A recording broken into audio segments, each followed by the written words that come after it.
विधानसभा चुनाव में अब बस एक ही महीने का समय बचा है। जैसे जैसे चुनाव पास आता जा रहा है, सियासी हलचल भी बढ़ने लगी है। इस बीच बीएसपी ने जीजीपी के साथ मध्य प्रदेश और छत्तीसगढ़ में चुनाव लड़ने का फैसला किया। बीएसपी के इस कदम के कई सियासी मायने निकाले जा रहे हैं। इस बात की भी चर्चा शुरू हो गई है कि मायावती की पार्टी लोकसभा चुनाव और उत्तर प्रदेश विधानसभा चुनाव के लिए दलितों और आदिवासी वोटर्स को साधने की कोशिश कर रही है। 2024 में लोकसभा चुनाव होने हैं और 2027 में उत्तर प्रदेश में विधानसभा चुनाव होंगे। जीजीपी आदिवासी समुदाय के गूंड लोगों के हक के लिए काम करती है। दोनों दलों के साथ जुड़ने को दलित और आदिवासियों को साधने की कोशिश के तौर पर देखा जा रहा है। इस गठबंधन से शायद बसपा को ये उम्मीद है कि इससे उत्तर प्रदेश के भी आदिवासी बहुल जिलों में चुनावी फायदा मिलेगा।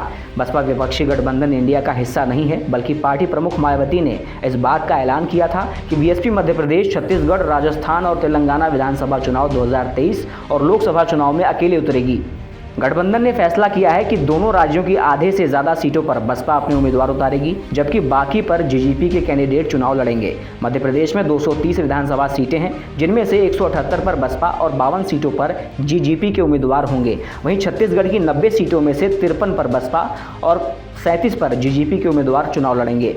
मध्य प्रदेश और छत्तीसगढ़ में अनुसूचित जाति और अनुसूचित जनजाति की काफ़ी आबादी है। मध्य प्रदेश में कुल आबादी की 17% दलितों की है, जबकि 22% से ज़्यादा आबादी अनुसूचित जनजाति की है। यहाँ 47 सीटें अनुसूचित जनजाति और 35 सीटें अनुसूचित जाति के लिए आरक्षित हैं। वहीं छत्तीसगढ़ में कुल आबादी 15% दलितों की और 32% अनुसूचित जनजाति की है। यहाँ 29 सीटें अनुसूचित जनजाति और 10 सीटें अनुसूचित जातियों के लिए रिजर्व हैं।